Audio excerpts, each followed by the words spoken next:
Eh ben, tout d'abord, bonjour à tous. Merci aux présents d'avoir bravé le froid parisien, pour ceux qui sont à Paris, et d'être venus à cette conférence qui est la restitution du premier baromètre femmes-hommes en Afrique, monté par Bearing Point et Le Sien.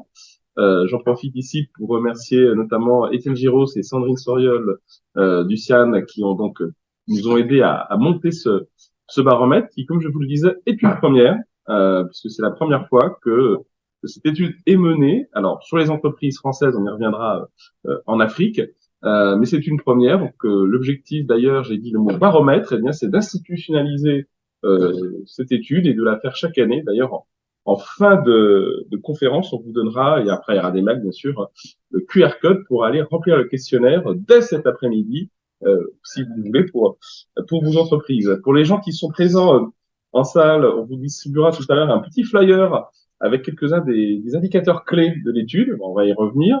Et puis, bah, vous aurez aussi, pour ceux qui sont présents, derrière le QR code avec d'une part celui pour télécharger le livre blanc, l'étude, donc sous embargo jusqu'à 10 heures pour des raisons d'exclusivité presse.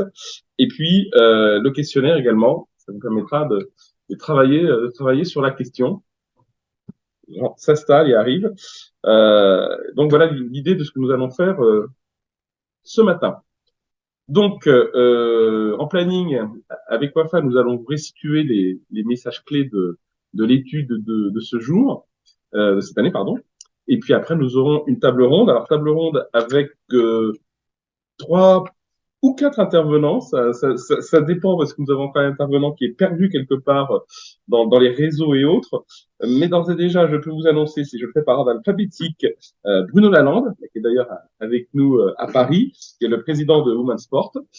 Donc on regarde la dimension sport et femmes, et oui, c'est un vrai enjeu, on en parle d'ailleurs dans le livre blanc. J'espère que nous aurons bien Vanessa Mungar, Chief Diversity and Inclusion de LVMH, c'est une petite femme de connexion de faisait État. Et d'ores et déjà, nous avons normalement depuis Rabat ou Casa, enfin depuis le Maroc en tout cas, Rita Sesbou, experte inclusion et genre, voilà, à l'IFC, Banque mondiale. Bonjour Rita, vous êtes en mute, est-ce que vous nous entendez? Ça va être le bon test. Oui, bonjour, je vous entends. Rabat ou Casa? Rabat. Rabat. Et félicitations pour hier soir. Merci, Ceux merci qui nous verront beaucoup. en replay, puisque ça sera en replay, devineront à quelle date nous sommes. Et avec moi, ma collègue Wafa Jandri, qui est du bureau du Maroc de Bearing et celle qui a piloté l'étude avec toute une équipe, qu'elle nous présentera tout à l'heure. Donc maintenant, pour entrer dans le vif du sujet, voilà, bah donc effectivement, Wafa est votre serviteur, et puis donc ce livre blanc qui est téléchargeable à partir de 10 heures ce 7 décembre 2022. Il y aura aussi des versions print qui seront accessibles dès la semaine prochaine. Ce qu'on vous propose aujourd'hui, c'est de vous montrer quelques-uns des résultats clés, puis ça sera le source du débat avec Rita, Bruno et Vanessa. Et peut-être un seul slide méthodologique. Donc c'est un baromètre. Aujourd'hui, donc 40 entreprises ont répondu à ce questionnaire. Vous verrez dans le livre blanc pour ceux qui le liront. On vous a mis à la fin la grille de maturité qui a été construite spécifiquement pour cette étude avec 25 critères pour analyser donc cet équilibre femmes-hommes autour de 5 grandes dimensions. À la fois la dimension, et on a voulu faire quelque chose qui n'était pas uniquement RH et rémunération, ce qu'on voit souvent dans ce genre d'études, mais des questions à la fois de direction et de gouvernance d'entreprise, de rémunération, de culture d'entreprise, de parcours au sein des organisations, et ce n'est pas que le recrutement, et d'écosystème d'organisation, c'est-à-dire aller au-delà des dimensions personnelles people, mais également les dimensions fournisseurs, écosystèmes, partenaires de ces différentes organisations. Donc voilà un petit peu la base de l'étude. Et comme je vous le disais, notre volonté avec le CIAM, c'est d'instituer un baromètre et donc de le refaire chaque année. Et encore une fois, à partir de midi ce jour, vous pourrez répondre à la nouvelle version du questionnaire, qui est la même que celle de l'année précédente, puisque l'intérêt, c'est de voir l'évolution dans le temps, en espérant qu'elle soit bien sûr positive. 93% des répondants sont des entreprises privées, quelques ONG par ailleurs, et puis 60% des interviewés sont d'entreprises de plus de 250 salariés, donc ETI ou grande entreprise. Voilà pour les quelques éléments un petit peu généraux. Et maintenant, je vais passer la parole à Wafa pour nous présenter, suspense, les premiers résultats. Merci Jean-Michel. Bonjour à tous. Peut-être avant d'enchaîner sur la matrice et sur les résultats, quelques mots pour vous dire donc pourquoi on s'intéresse à cette thématique et on souhaite contribuer à la réflexion des organisations autour de ces sujets avec le CIAM. D'abord, on a chez Bearing Point l'approche du développement durable qui est 360 degrés, donc ça couvre aussi des thématiques d'inclusion. Et ensuite, c'est un enjeu et un sujet d'intérêt croissant pour nos clients, qu'ils soient publics ou privés. Donc, pour nos clients publics qui sont acteurs des politiques publiques, c'est un enjeu de développement économique et social. Et pour nos clients du secteur privé, un enjeu de performance, mais aussi d'attractivité et de rétention des ressources humaines dans un contexte de rareté des talents. Donc voilà, quelques mots pour vous dire pourquoi on s'intéresse de plus en plus à cette thématique, et puis quelques exemples aussi peut-être de missions que nous conduisons actuellement pour nos clients. Donc pour une banque du développement, on s'est intéressé avec eux à comment introduire une approche genre dans leur politique d'investissement. Vaste sujet. Et pour vous donner un autre exemple, on accompagne actuellement un grand groupe industriel leader sur le continent, là pour voir comment aller plus loin et atteindre les meilleurs standards en termes d'égalité des chances au sein de l'entreprise. Voilà un petit peu quelques éléments de contexte sur nos travaux sur cette thématique. Et comme disait Jean-Michel, effectivement, l'objectif pour nous, ça sera de reconduire annuellement cette enquête et pour mesurer les progrès. Si on s'intéresse ensuite à l'étude, on a construit donc une matrice de maturité sur un certain nombre de dimensions et qui peut être résumée en 3 niveaux d'implication et de maturité des entreprises en matière de genre. Donc un premier niveau dit peu mature ou émergent. Là, la thématique est considérée à travers un prisme essentiellement RH et les politiques d'égalité couvrent surtout le recrutement et la rémunération. Mais c'est un sujet qui est peu ou pas suivi à haut niveau. Voilà, pour les entreprises qui sont débutantes, on est à peu près à ce stade-là. Ensuite, on a un second niveau qu'on a appelé engagé. Donc là, les politiques internes en termes de genre couvrent au-delà des dimensions recrutement et rémunération, d'autres dimensions du parcours de carrière des collaborateurs au sein de l'entreprise, notamment en termes d'évolution, d'équilibre de vie professionnelle et personnelle. Et puis, on est sur un suivi qui est plus rigoureux et à haut niveau par le top management ainsi que par un organe de gouvernance indépendant. Et enfin, le niveau, on va dire, inspirant ou leader. Là, on est sur une approche holistique et intégrée sur dans l'ensemble de la chaîne de valeur. Donc, on sort des considérations uniquement ressources humaines. On intègre cette dimension dans l'ensemble des processus managériaux. Et aussi, on va plus loin en intégrant ça dans les relations externes de l'entreprise avec ses parties prenantes pour impacter positivement l'écosystème. Voilà un peu schématiquement les 3 niveaux de maturité qui ont été retenus pour cette étude. Donc, on va rentrer maintenant dans les résultats. Alors, si on regarde d'abord les scores obtenus sur les 5 grandes dimensions auxquelles on s'est intéressé, il y a 2 dimensions pour lesquelles le score est supérieur à la moyenne. Donc, c'est la culture d'entreprise et la communication et les parcours au sein de l'organisation. Ça reflète 2 choses. Déjà que ça devient de plus en plus un enjeu à minima en termes de communication interne. Et que les thématiques sur lesquelles les organisations se penchent dans un premier temps ont trait à la culture et au processus de développement des ressources humaines. Donc, c'est les deux thématiques sur lesquelles on a le plus d'avancées. Les aspects de rémunération, de gouvernance et d'écosystème sont par essence plus complexes à adresser et donc sont plus difficilement appréhendables ou en tout cas adressés dans un second temps après les aspects de communication et des parcours. Donc, on va ensuite rentrer dans le détail de chacune de ces dimensions pour vous partager quelques résultats. Donc, si on s'intéresse à la dimension qui a obtenu les scores les plus élevés, donc culture d'entreprise et communication, dans cette dimension-là, on s'est intéressé à plusieurs sujets. D'abord, l'existence de mécanismes de prévention des situations de discrimination, harcèlement ou violence basée sur le genre, leur occurrence, la perception des relations femmes-hommes par les collaborateurs, l'existence de formations internes sur ce sujet-là et la prise de position de l'organisation. Donc, les deux chiffres clés qu'on souhaitait vous présenter, c'est que donc 80% des entreprises, des répondants sont engagés ou inspirants, donc niveau 2 ou 3, lorsqu'il s'agit de l'occurrence de situations de discrimination, harcèlement ou violence basée sur le genre. Donc, c'est naturellement plutôt une bonne nouvelle. En revanche, 60% des organisations interrogées sont peu matures en termes de sensibilisation et de formation interne, de prise de position officielle de l'organisation sur les questions de genre. Donc, voilà, en termes de perception, euh, on est encore sur des organisations qui commencent à mettre en place des choses autour de la sensibilisation sur ces thématiques, mais il y a encore une marge de progrès. Alors, seconde dimension présentée, donc la dimension direction et gouvernance. Sur cette dimension, deux données à retenir. On a près de 70% des organisations interrogées qui sont engagées ou inspirantes en termes de représentation femmes-hommes au sein des organes de direction. En revanche, plus de 70% sont peu matures sur la présence d'un organe de gouvernance garant de la politique d'appui. Donc, ce qu'on retient, c'est que la représentation femmes-hommes au sein des organes de direction devient de plus en plus équilibrée. On a notamment des réglementations sur le sujet qui ont aidé à faire avancer les choses. On peut citer à titre d'exemple en France donc la loi Copé-Zimmermann depuis plus de 10 ans maintenant. Et les choses bougent également sur le continent africain, puisque pour vous donner l'exemple du Maroc, en juillet 2021, la loi a instauré des quotas obligatoires pour garantir la mixité dans les conseils d'administration des sociétés faisant appel public à l'épargne, sociétés. On avance aussi sur ce chemin-là sur le continent africain. Et si on s'intéresse à la partie droite de la diapositive, sur le volet rémunération, alors là on est sur la perception des entreprises interrogées. Donc plus de 70% des organisations interrogées se considèrent engagées ou inspirantes sur l'écart de salaire homme-femme.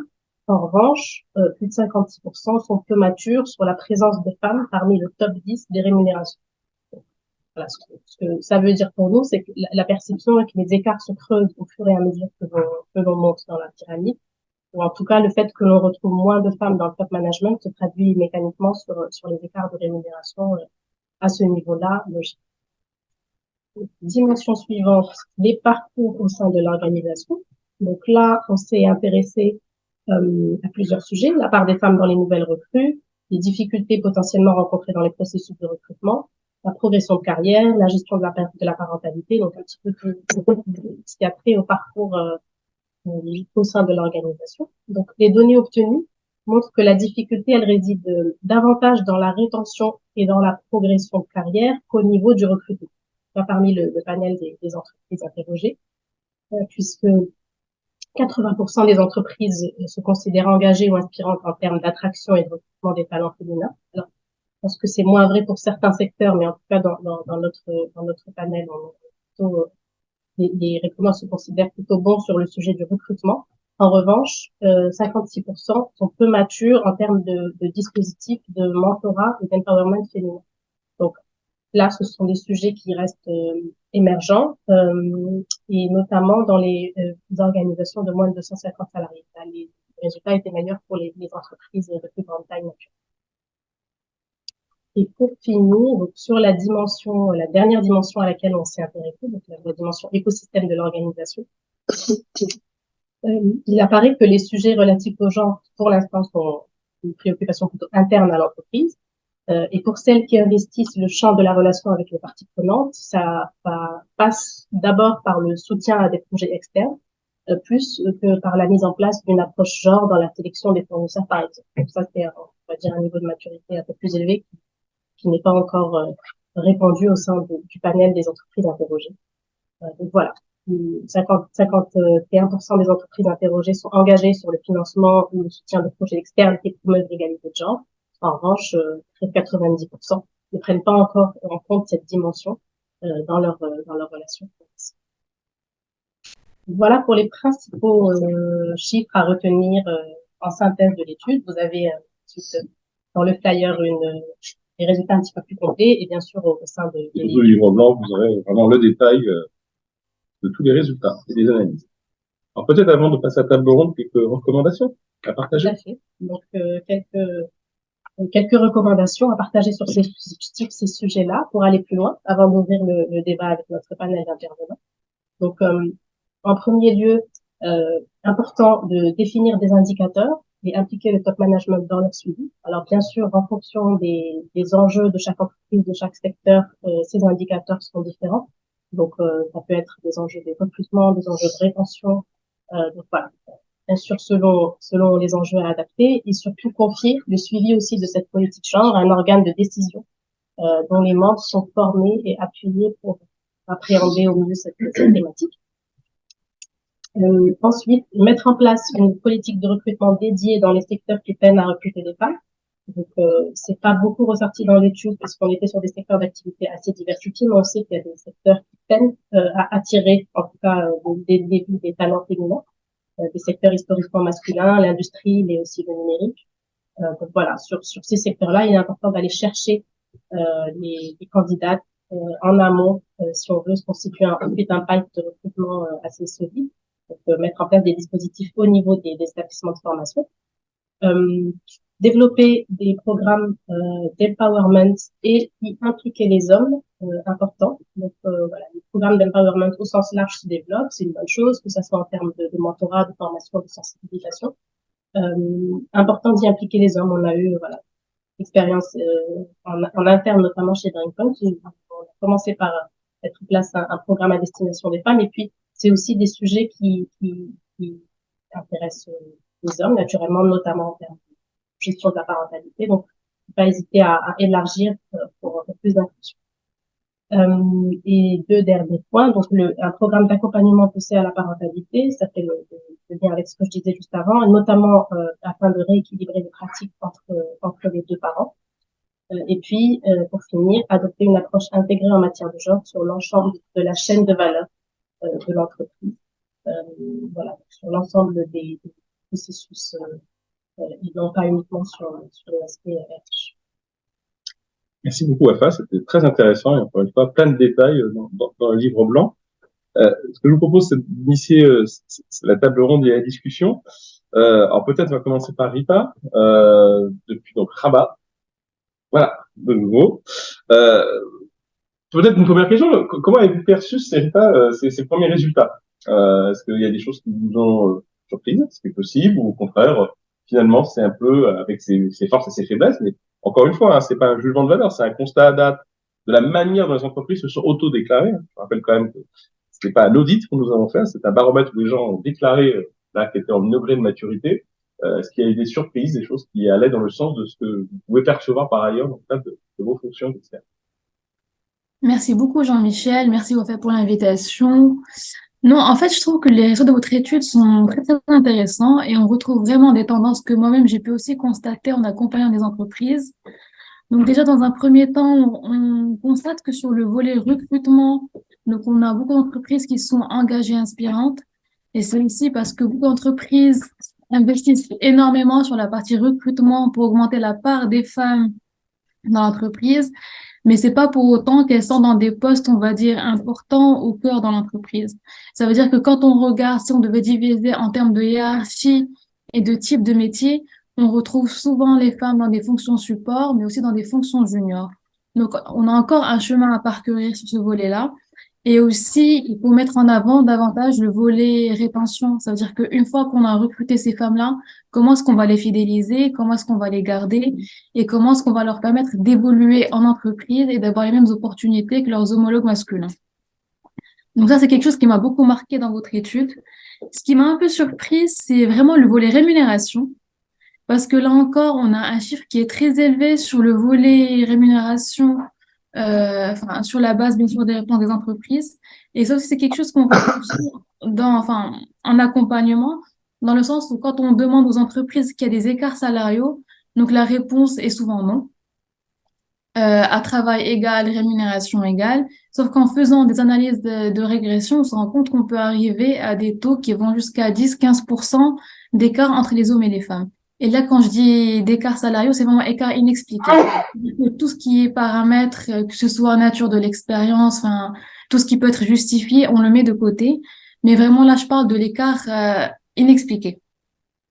Donc ça aussi, c'est Rita, sur ce point, oui. je vais avec vous, mais en fait, quand on regarde les différents critères, effectivement, sur les 25, le quatrième plus élevé, donc mature, c'est faiblesse de l'écart des salaires femmes-hommes. Donc, effectivement, les entreprises s'auto-déclarent comme étant bonnes. ça c'est bien.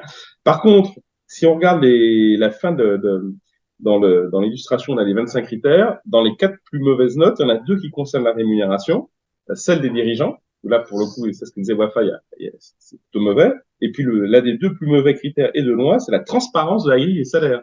Donc, quelque part, je pense que ça rejoint ce que vous dites. Voilà. Les entreprises déclarent qu'elles sont plutôt bonnes, mais si on leur demandait les vrais chiffres, je pense qu'il y a une surprise.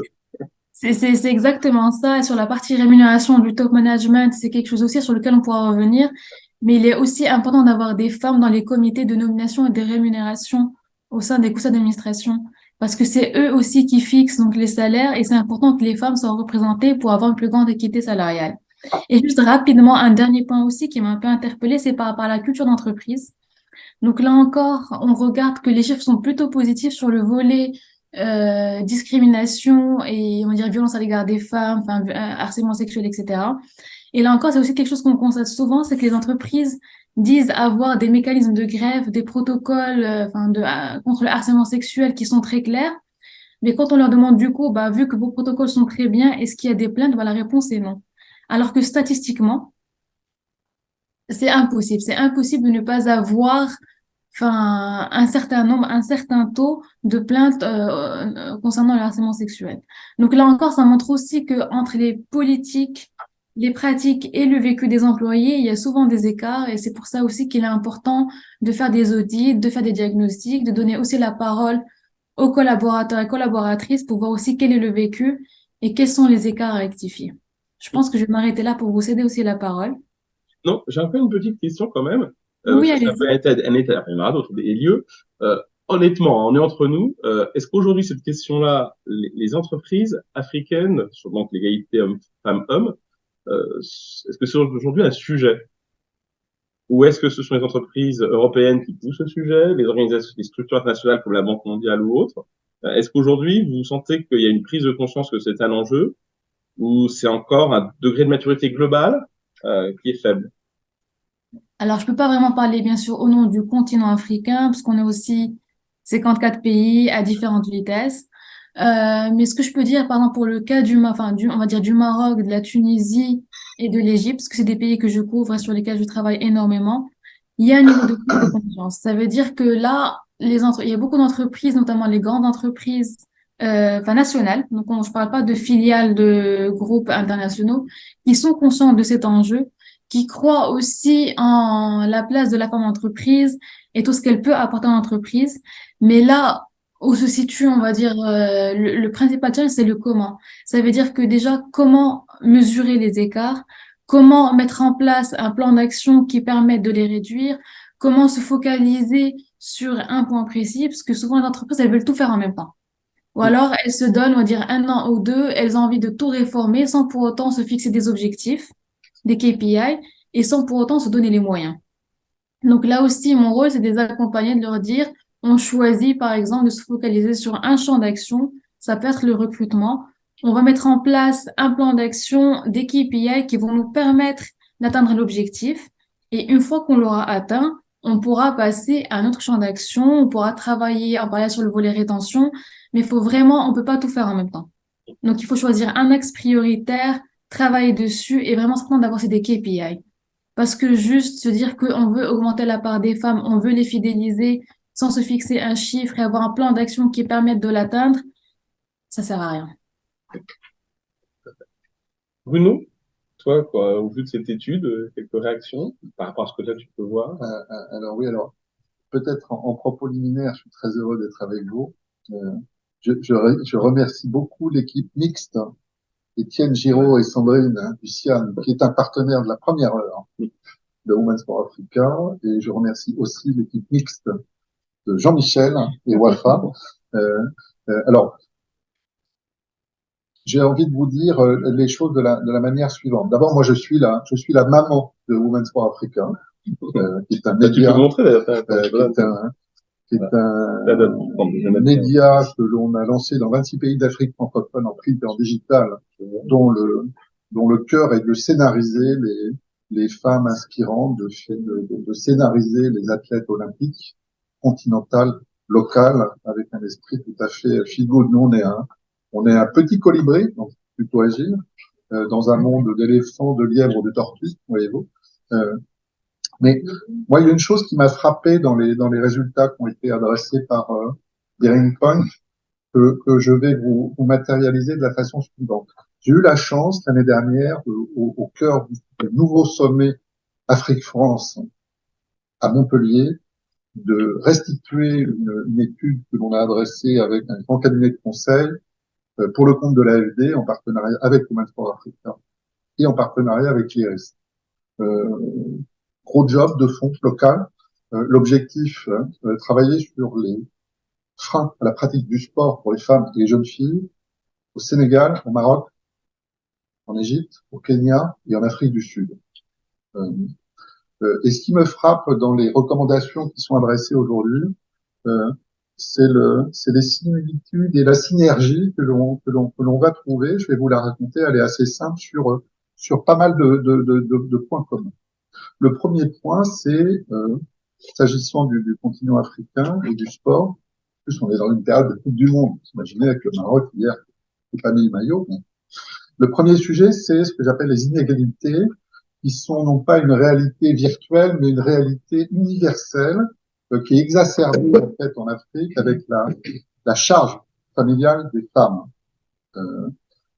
Et à ce titre, votre recommandation développer des programmes poussés à la paternité pour rééquilibrer, c'est parfaitement cohérent. Le deuxième point, on l'illustre ici tous aujourd'hui, c'est l'insuffisance de données en Afrique. Et les données, elles sont importantes. Et quand elles sont installées comme un baromètre, ce qui est le cas aujourd'hui, ça permet de favoriser les investissements aussi. Donc, cette thématique de création de données et d'observation, elle est fondamentale. Le troisième point de similitude, c'est les violences contre les femmes et les jeunes filles, hein, qu'elles soient verbales, psychologiques, physiques, qui restent un vrai tabou, mais dont il faut parler pour faire avancer notre société moderne. Ensuite, en matière de gouvernance, une très faible féminisation dans l'univers du sport en Afrique, hein, qui nécessite de la formation, l'implication du top management, donc la similitude avec la partie programme d'empowerment sur votre cours, elle est limpide, et en incluant l'implication des hommes, parce que femmes et hommes ensemble, ça délivre davantage de compétences plutôt que seul. Donc recrutement et formation en marche, c'est déterminant. Alors sur la partie sportive, on en parle moins dans cette partie-là, mais l'importance des médias, voilà, moi c'est mon credo, mais mon credo c'est la marteau-thérapie permanente de la communication avec un média au service de l'ensemble des peuples pour scénariser ces femmes inspirantes sénégalaise Fatma Samoura, qui est vice-présidente de la FIFA, ou scénarisé dans notre dernier numéro la mère de Tunis, ou scénarisé le Rwanda, qui utilise beaucoup le sport, vous le savez. Quatrième point de similitude, l'importance de l'école et de l'éducation dans le sport. Donc, in fine, l'importance de la mixité du sport pour les femmes et les jeunes filles, qui bien souvent en Afrique découvrent le sport par le système éducatif. Donc la sensibilisation finalement trempée dans l'éducation, qui va rejoindre votre recommandation sur une approche qui est en fait sur toute la chaîne de valeurs. Et donc cette implication du top management. Moi j'adore le sport, qui a beaucoup de similitudes avec l'entreprise, hein, le leadership, le respect, la confiance, les objectifs. Donc, les recommandations, en fait, ça m'a frappé dans leur pertinence, dans ce que j'ai pu observer. Et puis, on parlera peut-être après de cas un peu plus concrets. Non, merci, c'est très clair. Et j'ai noté le concept de marteau-thérapie. Ça, je ne connaissais pas. Je pense que je reparlerai. Rita, est-ce que de votre expérience, il y a quelques bonnes pratiques ici, en dehors de nos recommandations, à partager avec l'audience, à la fois sur quels seraient les leviers prioritaires à mettre en œuvre pour parvenir à cette égalité femmes-hommes? Est-ce qu'il y a des modèles de gouvernance particuliers qu'il faudrait encourager? Comment aussi, parce que tu en as parlé, mais on voit qu'à des points les plus faibles, c'est tout cet écosystème et comment embarquer les parties prenantes, les fournisseurs. On voit que c'est un peu la partie faible. Alors, en Afrique, mais également en Europe, hein, pour être clair, hein, c'est un peu général. Donc voilà, Rita, est-ce que vous avez quelques bonnes pratiques à partager avec nous? Bien sûr, avec plaisir. Donc déjà, je commencerai par, en fait, la première recommandation, c'est vraiment de faire des diagnostics au sein de l'entreprise et de donner la parole aux collaboratrices. C'est-à-dire que souvent dans le top management, donc on a une idée, on va dire, sur les challenges ou sur ce qui ne va pas, mais il est important aussi de donner la parole aux collaboratrices qui sont au final les bénéficiaires finales des actions. Et c'est important aussi, et ça aussi, ça rentre dans vos recommandations, d'inclure les hommes et de mettre en place aussi des mesures qui, bien qu'elles visent les femmes, et qui bénéficient à tous les collaborateurs et collaboratrices. Par exemple, sur le volet parentalité, si on introduit des mesures de travail flexible, si on introduit, par exemple, une crèche en entreprise, eh ben, ça bénéficie à tous les parents, tout en permettant aux mamans de avoir leurs enfants à proximité et du coup, ça fait vraiment d'une pierre deux coups. Et là, ça permet aussi d'intégrer les hommes dans le processus de transformation. Après, ce qui est important aussi, c'est au niveau de la gouvernance d'entreprise, d'avoir des femmes dans le conseil d'administration. D'ailleurs, c'est pas pour rien qu'on recommande souvent d'avoir un minimum de 30% de femmes dans les conseils d'administration pour qu'elles puissent aussi se soutenir et ne pas avoir qu'une seule femme, on va dire, dans une pièce, enfin, entourée d'hommes, pour pas non plus qu'elles soient intimidées, mais qu'elles soient vraiment en mesure de mettre le sujet de l'égalité, de l'inclusion dans l'agenda du conseil d'administration, qu'elles représentent aussi des rôles modèles pour le reste des collaboratrices, que ce soit en interne, mais aussi en externe, par rapport aussi à la marque employeur, à la réputation de l'entreprise, qu'elles mettent vraiment en avant le fait que les femmes peuvent arriver à ce type de poste de responsabilité, qu'elles peuvent assurer ce type de fonction-là. Et en fait, indirectement, ça permet aussi de réduire la déperdition des femmes d'un point de vue hiérarchique, c'est-à-dire que souvent on retrouve beaucoup de femmes au niveau, on va dire, junior des entreprises, et plus on monte en hiérarchie, moins il y a de femmes. Donc le fait d'avoir des femmes dans les conseils d'administration, ça permet aussi de réduire cette déperdition-là. Et les femmes du top management représentent aussi un pôle important pour l'entreprise, pour le conseil d'administration. C'est-à-dire qu'elles peuvent aussi être intégrées, elles peuvent aussi participer être dans les conseils d'administration de filiales, si, par exemple, sur un grand groupe. Enfin, c'est vraiment un pôle important pour l'entreprise. Et pour ce qui est aussi je sais pas si vous voulez qu'on en discute maintenant, mais comment aussi l'entreprise peut jouer un rôle important, enfin, auprès de ses fournisseurs, on va dire en externe.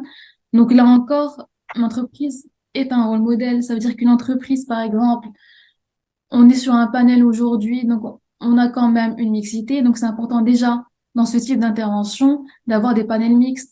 Une entreprise qui participe à un panel 100% masculin, 100% masculin, quel type de message ça renvoie? Et vous savez, on avait lancé une campagne au sein de IFC, une campagne d'engagement. Donc, une des entreprises, c'était, enfin, une banque qui s'est engagée à ne plus participer à des manos, donc des panels qui sont 100% masculins. Ensuite, j'ai animé un atelier et j'ai rencontré une jeune femme entrepreneur. Elle m'a dit qu'elle avait changé de banque. Donc, elle avait quitté son ancienne banque. Elle avait rejoint cette banque-là à cause de cet engagement. Parce que pour elle, c'était important que les femmes soient représentées dans les panels. Et c'est pour ça qu'elle a bougé son business chez cette banque-là. Donc, des fois, les entreprises ne s'en rendent pas compte, mais ça a un vrai impact auprès de leur clientèle finale, ce type d'action, et les femmes se sentent incluses.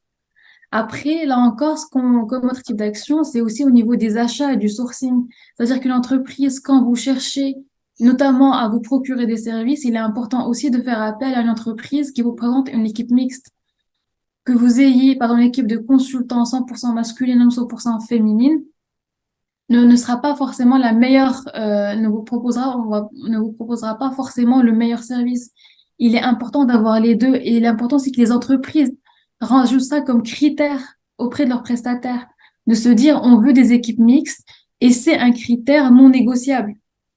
Donc vraiment, les entreprises doivent jouer un rôle modèle, notamment les grandes entreprises, pour ramener cette dimension, on va dire, genre et inclusion dans leur processus interne.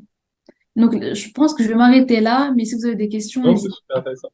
Et Ça me rappelle une photo qui a circulé cet été sur les réseaux sociaux africains, une réunion justement internationale aux Comores sur l'égalité. Je vois que tu vas voir de quoi je parle, homme-femme. Il y avait une banderole, les femmes comoriennes au premier rang pour l'équilibre femmes-hommes, et le premier rang, derrière la banderole, il y avait que des hommes et les femmes étaient au second rang. Ils étaient tous très souriants. Il faut faire aussi attention à la communication. Si la connexion marche, je voudrais passer la parole à Sarah Calvados, qui est manager dans l'équipe Afrique de Bearing Point, parce on va donner quelques exemples concrets, et notamment Sarah, alors je sais plus entre quel vol elle est, mais elle a travaillé au Rwanda et en Namibie sur ces sujets, et notamment en lien un peu avec des choses que Bruno, tu as dit. Donc Sarah, si ça fonctionne. Oui, merci. Bonjour à tous. Je suis ravie d'être là aussi. Effectivement, on a pu intervenir sur 2 missions pour le Rwanda et la Namibie. Alors, particulièrement en Namibie sur le sujet pour la Banque de développement en namibienne. L'idée, c'était de voir un petit peu quelles étaient les initiatives qu'ils pouvaient mettre en place pour favoriser le genre dans les produits qui sont proposés par la banque. Et en fait, ce qu'on a pu constater déjà, c'est que dans un premier temps, la structure de la banque en elle-même a favorisé. Alors, ça s'est fait naturellement, la dimension du genre, que ce soit dans les équipes et aussi du coup, sur les produits qu'ils proposent. Ce qui nous a vraiment interpellés, c'est qu'on leur a posé la question à chaque fois et finalement, la dimension du genre, elle est intégrée assez naturellement. Ils ont vraiment misé sur la partie formation compétences des équipes pour se dire que finalement, aujourd'hui, ce sont des hommes et des femmes qui travaillent ensemble et que l'idée, c'est pas juste de se dire on va faire quelque chose à destination des femmes pour qu'elles puissent travailler dans un environnement mixte. Donc voilà. Pour le Rwanda, c'est un peu la même chose. On a vu que finalement, sur des postes à haute responsabilité, il y a aussi des femmes et ça s'est pas fait sur une dimension de discrimination positive, entre guillemets, mais c'est vraiment de se dire, voilà, aujourd'hui, il faut que on ait des femmes qui soient à ces postes-là et qu'elles soient aussi suffisamment formées pour qu'on puisse avoir, encore une fois, une société pilotée et gouvernée par des hommes et des femmes. Donc, ça rejoint un petit peu les différentes dimensions dont vous avez parlé, Bruno et Lita. Tout à fait. Merci beaucoup, Sarah. Et puis, la connectique a marché. Donc, voilà, des télécoms marchent aussi en Afrique, tant mieux. Bruno, peut-être quelques autres exemples innovants un petit peu. Fais-nous un peu rêver, là. Est-ce que tu as quelques initiatives qui peuvent donner envie? Je vais essayer de me canaliser parce que je peux être très bavard, mais Non. j'ai envie de vous donner 3 exemples. Le premier, pour moi, est fondamental. C'est la reconnaissance des institutions internationales sur la thématique du genre. Je vous invite à lire l'interview dans Women's for Africa que nous a accordé Madame Gabriela Ramos. Je cite, l'égalité des genres est un relais de croissance méconnu pour l'économie mondiale. Alors, Gabriela, elle a une brillante carrière au service des plus hauts dirigeants dans le monde, notamment dans la crise financière. Et aujourd'hui, elle met son talent au service de l'UNESCO. Et l'UNESCO, sous son impulsion, a mis en œuvre un programme qui était révélé en novembre 2021, l'année dernière, sur le sport, et a lancé un programme qui s'appelle Fit for Sport, qui fait pour l'Agence des Nations Unies et qui rend le sport comme un outil totalement indispensable pour l'éducation, la santé et l'égalité. En bref, c'est encourager pour le sport et l'égalité, intégrer pour le sport et l'égalité, éduquer pour le sport et l'égalité, et mesurer l'impact pour en accroître les investissements. On en revient à ce que j'évoquais tout à l'heure. Alors, je dis ça avec beaucoup de respect. Je parlais d'éléphant, de lièvre, de tortue tout à l'heure. Un éléphant, c'est fort, ça marche avec le lièvre, la tortue et le colibri. Pour moi, c'est déjà un premier point très important que il y ait d'abord cette reconnaissance et l'usage d'ailleurs du sport dans cette et juste, et je pense au compte de Ricta et Wafa, mais c'est-à-dire on est au Maroc, à Casa, et une de vous deux, je sais plus, avait présenté, je crois, un chiffre, Banque mondiale ou FMI, qui expliquait, me semble-t-il, je suis la source en tête, que s'il y avait une vraie équilibre homme-femme, c'était genre 33% de PIB en plus. C'est impressionnant. Oui, tout à fait. C'est souvent méconnu, mais en tout cas, c'est un gisement de croissance économique et sociale important, culturelle, puisqu'on parle de 50% de la population. Ah oui, et puisqu'on est dans les chiffres, on le l'occurrence l'UNESCO dans son programme du sport, à donner deux chiffres qui pour moi sont aussi fondamentaux, c'est que le sport, ça développe la confiance des filles dans 80% des cas, et puis c'est plus de 40% de réussite aux examens. Donc c'est QFD. Donc ce premier exemple qui est vraiment une vision sur le toit du monde, reconnu et utilisé par l'UNESCO, pour moi, elle est importante. Ensuite, je pourrais vous dire, j'ai la chance, moi, avec le Women's Sport Africa, de discuter avec une trentaine de pays en Afrique aujourd'hui.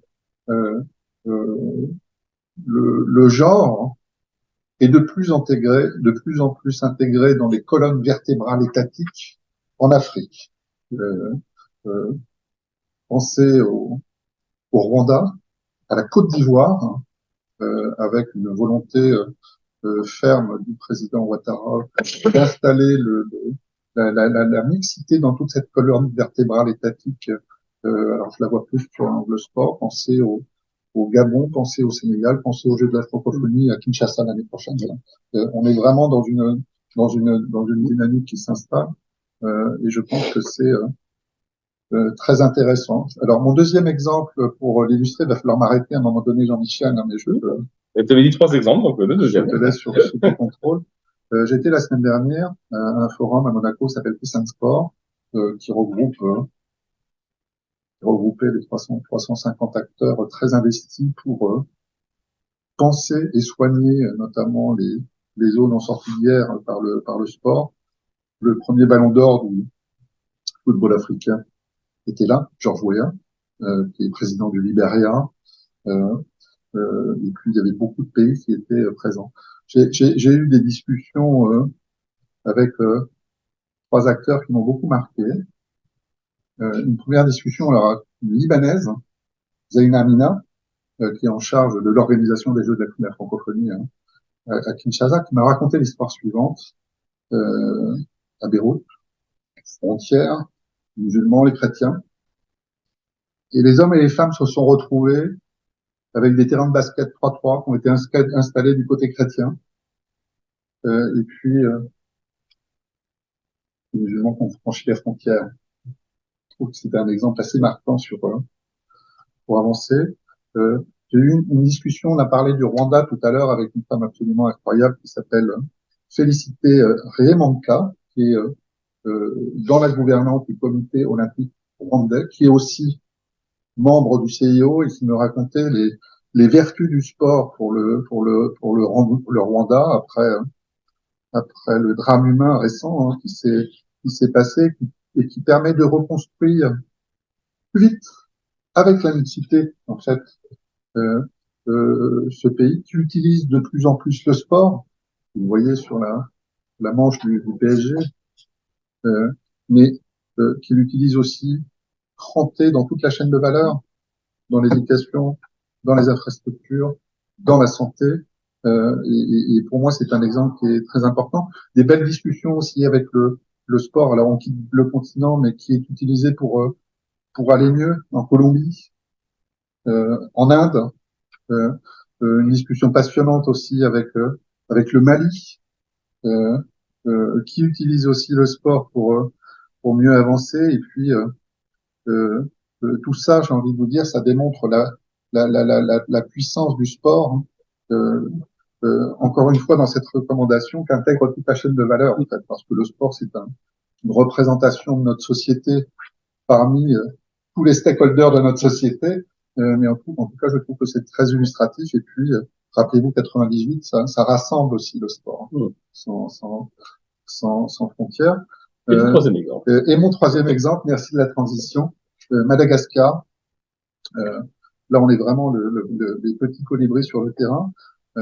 Une ONG, je vous invite à découvrir, qui s'appelle Terre en mêlée, qui est conduite par un ancien joueur du Stade Toulousain, Pierre Goni, qui a réussi un truc absolument incroyable, c'est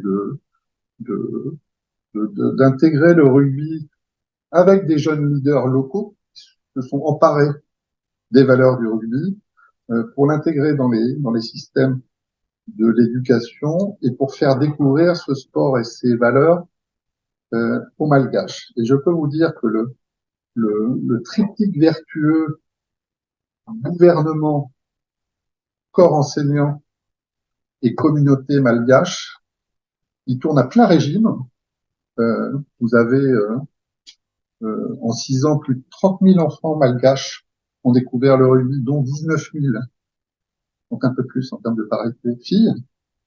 Euh, euh, et ce modèle est en train d'être décliné au Maroc et dans d'autres pays. Bon, moi je prends ma part, moi mon job avec mon espoir africain, je vous l'ai dit, de faire martothérapie, mais positive, dans le sens où euh, euh, les pays d'Afrique ont besoin d'exemples concrets qui marchent sur le continent. Et en l'occurrence, on raconte l'histoire de Madagascar et ça donne des idées, on les partage et j'en discute avec le Gabon, avec le Sénégal, avec le Djibouti, avec le Bénin ou d'autres.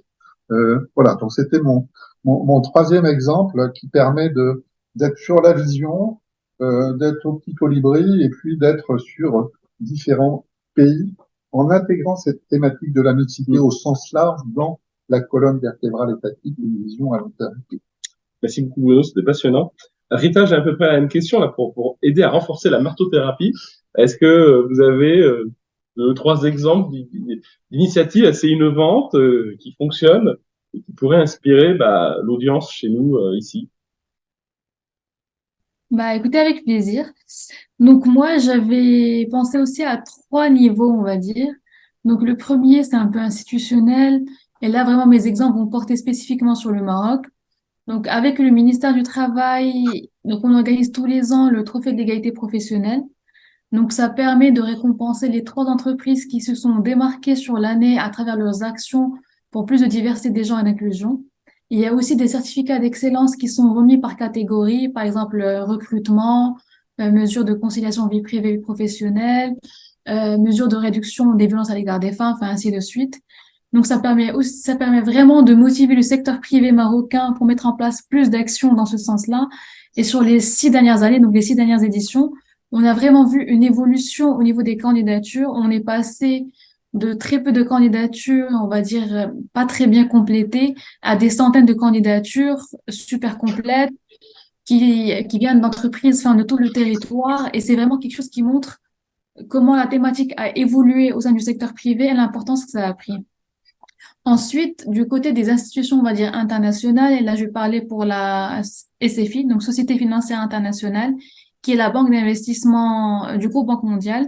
Donc on avait mené l'année dernière la campagne Work for Diversity, qui était une campagne d'engagement où on a demandé aux dirigeants, donc DG, PDG de grandes entreprises, de s'engager sur une action concrète qu'ils vont réaliser sur l'année 2022. Et pour être honnête avec vous, à la base, on avait un objectif de 30 entreprises qui s'engagent. Donc, la campagne a été lancée sur LinkedIn et ça a commencé avec un engagement du directeur de AFC ainsi que du président de la CGM, donc l'association professionnelle femme marocaine. Et en fait, à l'issue de la campagne, on a eu 70 engagements. Donc, la campagne, elle a vraiment pris sur les réseaux et là encore, on était vraiment surpris parce qu'on s'attendait pas à avoir autant d'engagements. Et les entreprises étaient frises. C'est-à-dire que c'est elles qui venaient vers nous, c'est elles qui demandaient à comment rejoindre la campagne. Elles tenaient à s'engager. Et donc là, on est aussi en train de collecter les réalisations et plus de la majorité des entreprises ont réalisé leurs engagements. Donc, c'est ça aussi qui est important. Au-delà du côté, on va dire, campagne de communication sur l'engagement, mais les engagements ont été réalisés. Après, le troisième niveau qui est vraiment au sein de l'entreprise. Et donc là, je vais vous parler de 2 petites expériences qui m'ont vraiment beaucoup marqué. Donc la première, c'est au Maroc, c'est avec la société de transport, donc qui est Alsa, qui est en train de mener un super projet de féminisation du poste de conducteur, donc conductrice de bus. Donc là, de plus en plus au Maroc, on voit des femmes en train de conduire des bus et ça vraiment, enfin, au-delà du côté féminisation de ce poste, ça montre vraiment qu'on était sur un poste typiquement masculin. Et là, dans le quotidien, on voit des femmes occuper ce poste-là. Bien sûr, ça a tout un processus au sein de l'entreprise, de recrutement de ces femmes-là, de ces formations, de sécurisation aussi des trajets, des bus. Enfin, ça a vraiment été un long processus.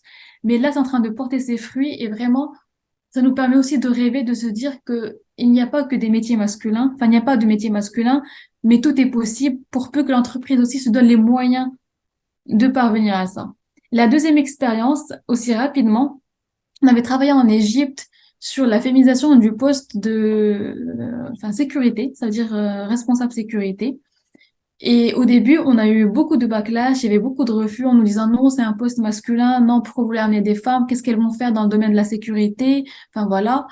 Et en même temps, on avait constaté qu'il y avait beaucoup d'absentéisme du côté des hommes sur ce poste-là. Donc le fait d'avoir mené un projet de féminisation de ces postes-là, bah d'un côté, donc on a pu recruter des femmes, elles ont été formées et elles ont pu occuper ces fonctions-là sans aucun problème. Et le côté positif, c'est qu'en fait, ça a réduit l'absentéisme des hommes. C'est-à-dire que même les hommes qui s'absentaient régulièrement à leur poste, eh ben, ils sont revenus. Et Ils ont arrêté. voilà, il y avait très, très peu d'absentéisme. Et c'est un projet qui a fonctionné du tonnerre. Donc, pour montrer aussi que ces projets diversité, même si souvent on vise des femmes, enfin, la cible finale est des hommes, mais l'impact va au-delà des femmes et ça permet vraiment de réduire, des obstacles, des challenges au sein de l'entreprise et de leur permettre d'augmenter leur performance. Merci beaucoup, Eta. C'était trois exemples très, très intéressants. Ce que je propose dans les 10 dernières minutes, c'est peut-être de voir s'il y a des questions de la salle. Et en attendant, si la technologie fonctionne, voilà, ça éclaire bien, ça me réveille. N'hésitez pas, le QR code, vous prenez votre téléphone, vous cliquez sur l'image, sur le lien, et vous avez le questionnaire qui est le même que celui qu'on a fait cette année, et pour répondre au questionnaire, les 25 critères. Bon, je crois qu'il y a 30 questions parce qu'on vous demande dans quel secteur vous êtes, qui permet de, ça peut être anonyme, pas de souci, et voilà, de faire votre notation pour le prochain baromètre, année 2, qu'on essaiera d'instituer autour du mois de juin prochain, pour éviter les réunions par des froids glaciales comme aujourd'hui à Paris. Voilà, donc ça c'était la page de pub, mais pub qui est importante parce que c'est ce qui nous donne aussi la matière pour avoir des éléments. Et maintenant, je voulais savoir si dans la salle, les courageux présents physiquement, il y a quelques questions. Oui. Alors déjà, allez-y, on va voir si peut-être. Ouais, non, parce que je pense que c'est surtout pour ceux qui sont à distance. Nous, c'est bon, on va attendre. Ah, merci, Sandrine. Merci Sandrine. Éric Verdun, Spengler Fox. J'ai deux questions, si je peux. La première, avons-nous d'autres exemples de pays qui ont pris des engagements législatifs, comme le Maroc en 2021, sur la parité? Et deuxièmement, le gain de croissance de 30% dont tu parlais, Jean-Michel, tout à l'heure, sur la croissance mondiale, de croissance de PIB, si parité, quel est le mode de calcul retenu? Quels sont les critères? Alors, peut-être laisser la parole à Rita sur les deux questions. De mémoire, pour moi, si je dis pas de bêtises, notamment les pays, ceux dont Sarah a parlé, comme la Namibie ou le Rwanda, qui ont mis des choses en termes ne serait-ce que de parité dans les parlements. Alors après, la difficulté, c'est que c'est les données secteur public ou élections et autres, c'est pas forcément ça qui se transparaît le plus en entreprise. Je pense que Sarah a vécu l'écart en Namibie, par exemple. Et sur méthode de calcul, alors je me souviens plus, c'était Rita qui nous avait proposé ce chiffre. Donc je me retourne courageusement vers Rita. Oui, alors pour ce qui est du chiffre non, je n'ai pas de méthodologie, je pense que c'était Anna qui avait présenté ce chiffre-là dans sa présentation. J'avais aussi vu des rapports qui reprenaient ce chiffre-là, mais pour être honnête avec vous, je n'ai pas la méthode de calcul, donc je pourrais pas vous en parler ni la détailler. Et pour ce qui est du volet législatif au sein des pays africains, là encore, je ne pense pas qu'il y ait beaucoup de pays qui légiféraient sur la question des conseils d'administration. Ça veut dire qu'on a fait pas mal d'études sur le sujet, notamment en Tunisie et en Égypte. Il y a cette volonté d'augmenter la part des femmes dans les conseils d'administration, mais pas au point de légiférer dessus, malheureusement. Dit autrement, l'équivalent de copézien en France ou ce qui s'est fait au Maroc, c'est quand même assez rare. La plupart des cas de figure, c'est essentiellement autopolitique et peu entreprise. Et sur la méthode de calcul, alors effectivement, j'ai pas le détail de la méthode de calcul sur ce cas-là, mais c'est des calculs économétriques assez classiques. Donc c'est pour ça que je pense que la source c'est le FMI ou la Banque mondiale typiquement, qui consiste à faire des simulations comme il y en a pas sur l'Afrique. Hein. Si les frontières entre deux pays que je ne citerai pas disparaissaient, qu'est-ce qui se passerait? Et on voit que ça peut avoir des impacts. Alors quand je dis 33%, c'est pas en un an. C'est grosso modo généralement sur 10 ans. Bah, ça représente 2-3% par an et 2% par an, ça devient très vite important. En tout cas, je peux témoigner d'un sujet sur la parité de conseil d'administration. Un de nos clients est un fonds d'investissement spécialisé sur l'Afrique et son conseil d'administration est à 50% féminin depuis plusieurs années. Ah, bravo. Et d'ailleurs, le dernier administrateur recruté, on nous a spécifiquement demandé une candidate féminine. Merci. Est-ce qu'il y a d'autres questions? Alors moi, je veux bien faire un témoignage sur la formation professionnelle. En Côte d'Ivoire, on avait une subvention de l'Union européenne qui demandait de surveiller le genre dans notre suivi. Et on est allé justement voir des clubs de sport de jeunes filles et de jeunes femmes pour pour leur proposer de rentrer dans la formation professionnelle parce qu'on a trouvé que c'était une population qui était motivée et ça a très bien fonctionné. Donc le lien aussi, il peut y avoir des liens aussi entre les entreprises et les clubs de sport qui sont dans leur environnement proche de soutien et qui peut leur amener aussi des recrues motivées. Et effectivement, la progression des femmes dans les entreprises, ça passe aussi par l'éducation et l'accès à des nouveaux métiers. On a aussi, dans le cadre de cette subvention, constaté qu'on proposait une formation de degré supérieur en électricité. Et donc, ils demandaient des prérequis et on a eu plus de femmes qui ont réussi le concours d'entrée. Et donc, il y a vraiment une appétence des femmes africaines pour tous les métiers techniques et une reconnaissance aussi de leur savoir-faire, de leurs compétences. Et donc, je pense qu'elles vont arriver très vite dans de nouvelles fonctions. Atos aussi nous disait que, par exemple, favoriser l'accès des femmes à leur métier dans le numérique. Et pour ceux qui sont en replay, c'était une intervention de Sandrine Soriol, directrice générale du CIAN. On ne te voit pas. Il n'y a pas la caméra. Est-ce qu'il y a d'autres questions? Oui, au fond. Bonjour, François Desclos, senior manager chez Belmont Point. Une question, est-ce que sur les entreprises qui ont répondu au questionnaire, vous avez pu voir des grosses disparités géographiques suivant les pays, d'une part, et une autre dimension, est-ce que suivant les industries aussi, vous avez vu des disparités? Alors, les résultats étaient plutôt équilibrés en termes pour l'aspect géographique, sachant que la majorité des répondants étaient des organisations implantées en Afrique du Nord, en Afrique de l'Ouest et en Afrique centrale. Donc, sur la dimension géographique, pas de grands écarts. Sur la dimension sectorielle, plus d'écart sur la partie parcours pour les entreprises du secteur BTP, transport, donc le secteur historiquement plus masculin que d'autres secteurs des services, des télécoms, qui constituent notre partie du panel. Merci. Allez, on a peut-être besoin pour une dernière ou avant-dernière question. Il y a quelqu'un qui va en poser une? Non? Tout le monde a eu les réponses à ces questions? C'est magnifique. Si c'est le cas, il n'y a pas d'autres questions, encore une fois, merci à ceux qui sont venus physiquement ce matin, bon, encore une fois, le froid. Merci à nos intervenants, Rita, Sarah, si tu es encore avec nous, bien sûr, Bruno, puis Wafa pour l'étude que tu as pilotée, à tous les consultants qui ont contribué à l'étude. Oui, tu les cites quand même. Effectivement, remercier les personnes qui ont contribué, notamment celles qui sont avec nous aujourd'hui, donc Armita, Célia, Natacha, également Mathilde, Estelle, Florence. Voilà. Merci à tous pour le travail. Et donc, il y aura un rendez-vous en 2023 pour l'année 2 du baromètre. On verra s'il y a des évolutions, j'espère, dans le bon sens. Ouais, on espère. Merci à tous. Très bonne journée. Merci, au revoir. Au revoir Rita, au revoir Sarah, merci.